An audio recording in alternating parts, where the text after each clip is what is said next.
नमस्कार मित्रांनो, प्रकाशन व्यवसाय आणि त्याची वैशिष्ट्ये याबद्दल मागच्या तासाला आपण काही मुद्द्यावर विचार केला होता।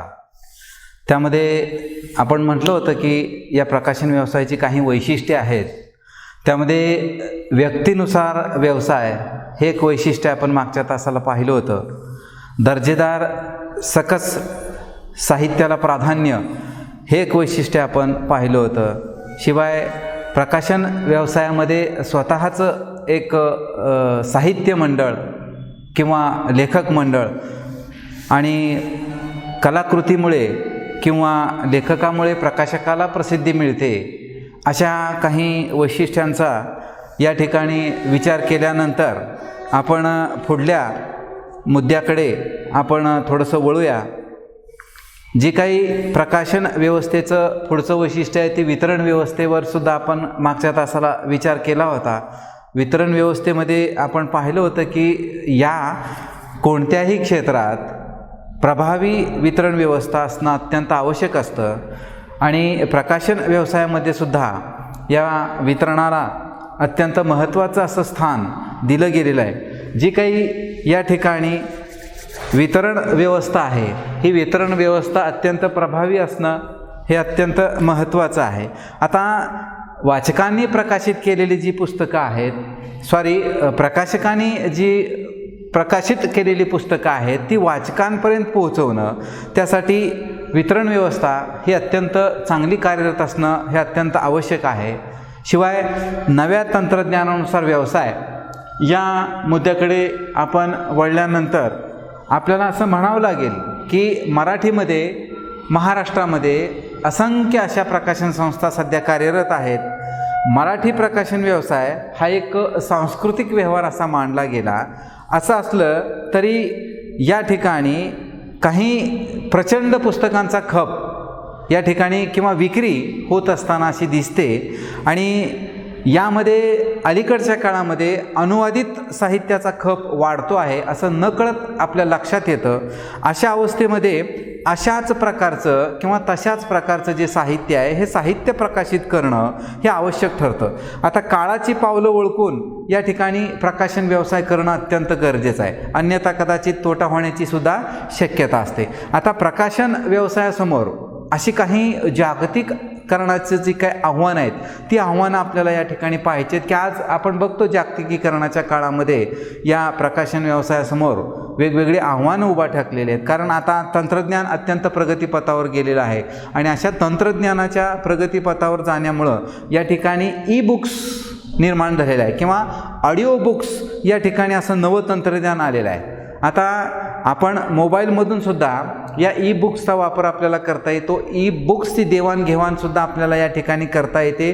शिवाय अनेक प्रकाशन संस्था आता ई बुक्स निर्माण करताना दिसतात, ऑडिओ बुक्स निर्माण करताना दिसतात। मग अशा ऑडिओ बुक्स ज्या आहेत या ऑडिओ बुक्सला सुद्धा अत्यंत विक्री किंवा अत्यंत खप किंवा अत्यंत मागणी ही बाजारामध्ये असताना दिसते।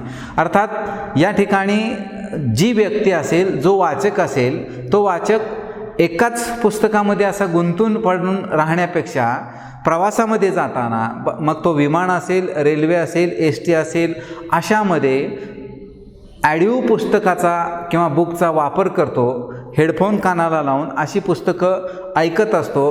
प्रकाशक काय करतात किंवा प्रकाशन संस्था काय करतात तर एखाद्या मान्यवरांकडून की जे निवेदक उत्तम दर्जाचे आहेत अशा निवेदकाकडून किंवा काही मान्यवर लेखकांकडून अशा साहित्यकृतीचं अभिवाचन करून घेतलं जातं, ते रेकॉर्डिंग केलं जातं आणि ऑडिओच्या स्वरूपामध्ये अशा ऑडिओ बुक्स आता नव्या तंत्रज्ञानानं उपलब्ध झालेल्या दिसतात आणि मग या प्रवासात जाता येता किंवा बसता उठता वगैरे वगैरे म्हणजे अशा या ऑडिओ बुक्स आपल्याला सहजासहजी वाचता येतात। म्हणजे प्रत्येक गोष्टीत या ठिकाणी नवं तंत्रज्ञान आलेलं दिसतं। म्हणून ई बुक्स असेल, ऑडिओ बुक्स असेल, असं नवं तंत्रज्ञान आता काळानुरूप या ठिकाणी वास्तवाधारित पुस्तकाचं जे काय महत्त्व आहे ते महत्त्व वाढत जाणार आहे आणि वाढलेलं आहे हे आपल्याला दिसून येतो। त्यासाठी केवळ पारंपरिक वळणाच्या पुस्तकांना प्रसिद्धी न देता जागतिक पातळीवरील बेस्ट सेलर पुस्तकाचा अनुवाद मराठी भाषेमध्ये करणं आवश्यक ठरतं।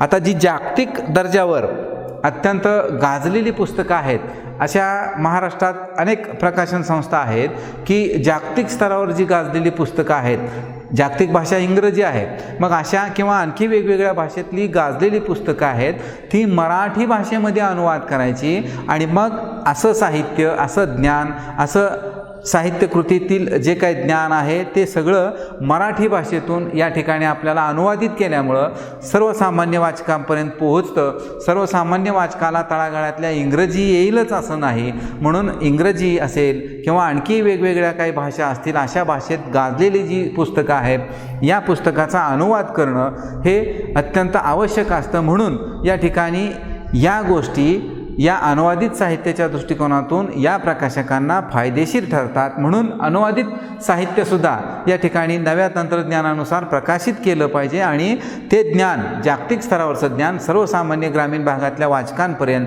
किंवा शहरांपर्यंत हे नेलं पाहिजे. अर्थात ईमेलपर्यंत हे सुद्धा वाचकांपर्यंत पोहोचवणं आवश्यक आहे. एकूणच श्रवणशक्तीमुळे किंवा दृश्य माध्यमामुळे माहिती तंत्रज्ञानाच्या युगामध्ये प्रकाशन व्यवसायासमोर अशी अनेक आव्हानं उभी ठाकलेले आहेत.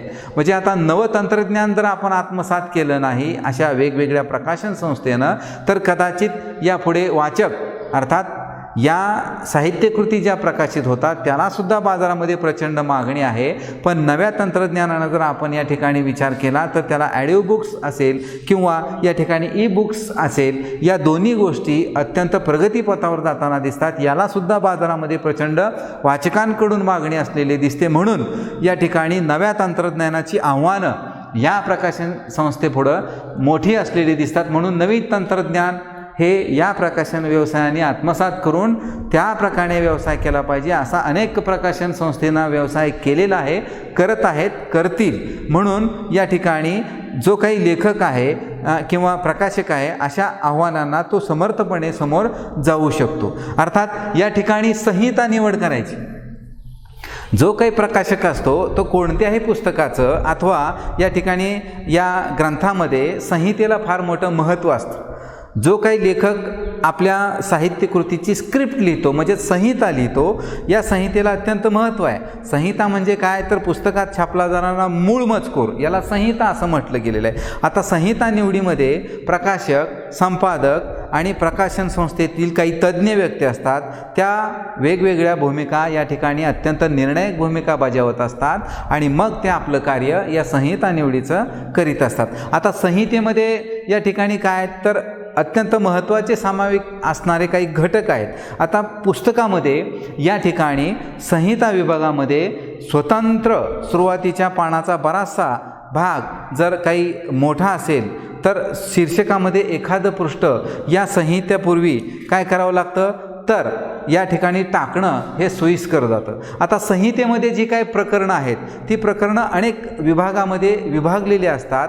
मग प्रत्येक भागापूर्वी त्या भागाची जी काय स्वतंत्र अनुक्रमाणिका आहे ती या ठिकाणी देणं अत्यंत आवश्यक आहे आणि ते वाचकाच्या दृष्टीने अत्यंत महत्त्वाचं असतं आणि अत्यंत त्याची सोय या ठिकाणी उपलब्ध असते. म्हणून शीर्षक पृष्ठ टाकणे हे वाचकाच्या दृष्टीने सोयीचं जातं. आता उदाहरण घ्यायचं असेल तर मराठी वाङ्मयाचा इतिहास या पुस्तकाची जी विभागणी आहे ती प्राचीन असेल, मध्ययुगीन असेल, अर्वाचीन असेल, आधुनिक आहे, अशा वेगवेगळ्या प्रकारे किंवा अशा प्रकारे करणं हे उपयुक्त या ठिकाणी ठरत असतं. आता या ठिकाणी संहिता निवडीमध्ये जी काय आपण संहिता निवड करत असतो त्यामध्ये संपादकाची आणि प्रकाशकाची अत्यंत महत्त्वाची जी काय असते ती भूमिका असते.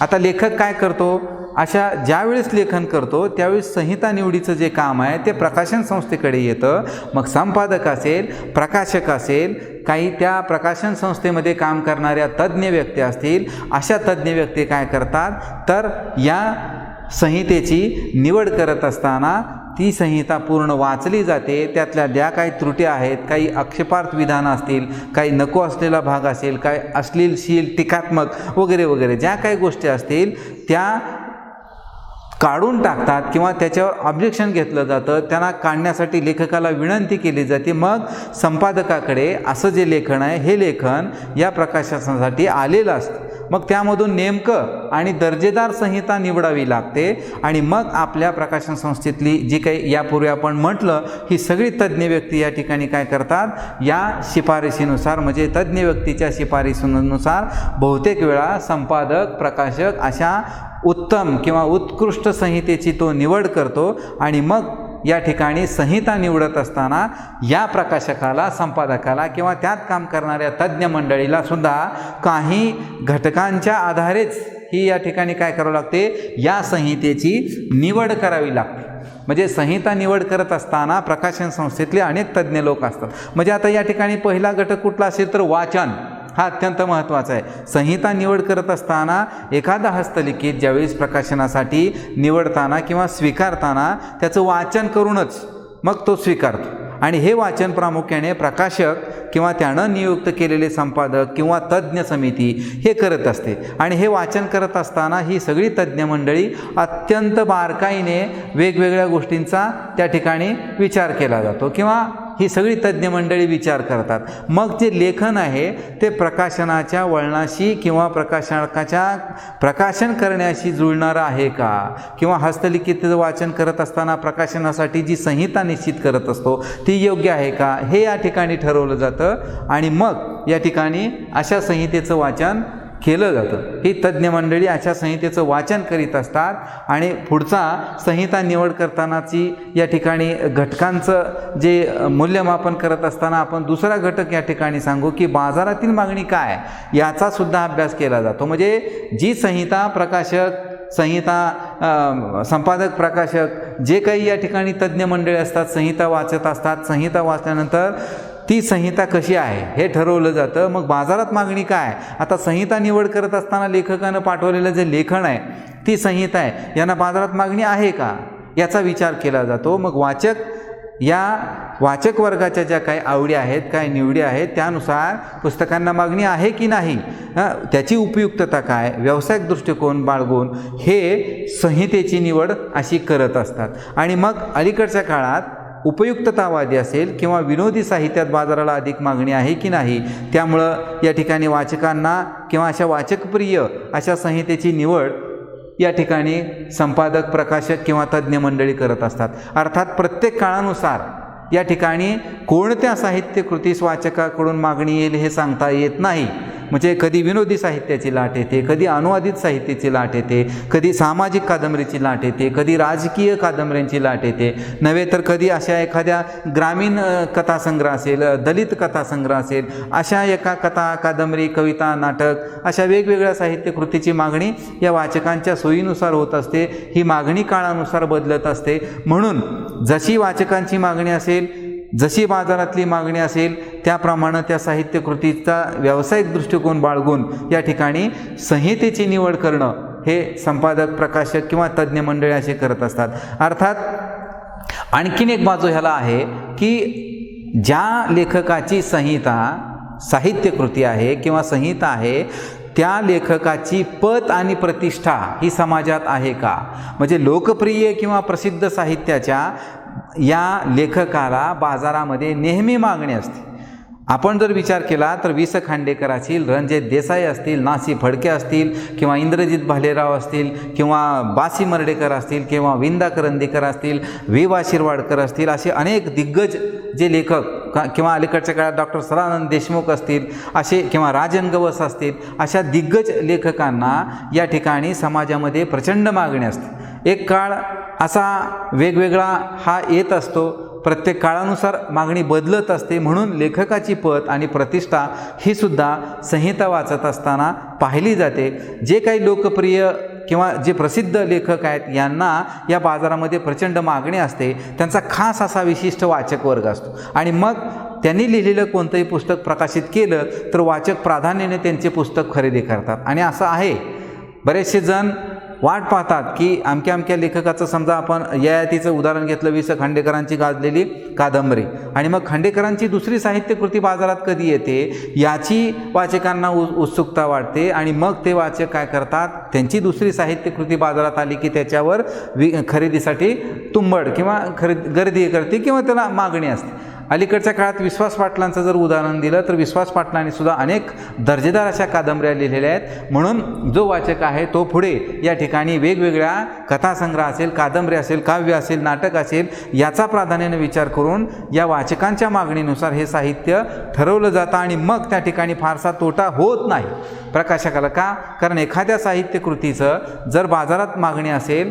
आणि त्या साहित्यकृतीचं जर या ठिकाणी लेखकाने जर ती साहित्यकृती बाजारात आणली तर मग किंवा त्या लेखकाची साहित्यकृती बाजारात आणली तर त्याला मागणी ही फार वाढेल, म्हणून हा फायदा अधिक होतो. शिवाय लोकप्रिय लेखकांचं साहित्य प्रकाशित झाल्यामुळं त्यालाही पत आणि प्रतिष्ठा या ठिकाणी प्राप्त होताना दिसते. म्हणजे एकूणच काय होतं तर संहिता निवड करत असताना प्रकाशक असेल किंवा संपादक असेल त्या संहितेविषयीची जी मागणी आहे ती मागणी त्याचा वाचक वर्ग असेल तो वाचक वर्ग आणि ती संहिता लेखकाची पतप्रतिष्ठा याचाही विचार करत असतो. आणि संहितेतील काही जर आक्षेपार्ह लेखन असेल तर तो त्या संहितेची निवड करीत नाही. म्हणजे अशा गोष्टी या ठिकाणी होत असतात आणि त्यानुसार ही प्रकाशन संस्था चालत असते. आता लेखकाने जे लिहिलेलं साहित्य आहे हे साहित्य वाचकांपर्यंत पोहोचवण्याचं जे कार्य आहे हे कार्य कोण करतं तर प्रकाशन संस्था करत असते. म्हणून या ठिकाणी प्रकाशन संस्थेला हे अधिक महत्त्व या ठिकाणी दिलं गेलेलं आहे. अर्थात या ठिकाणी प्रकाशक हा प्रकाशन संस्थेचा प्रमुख आहे.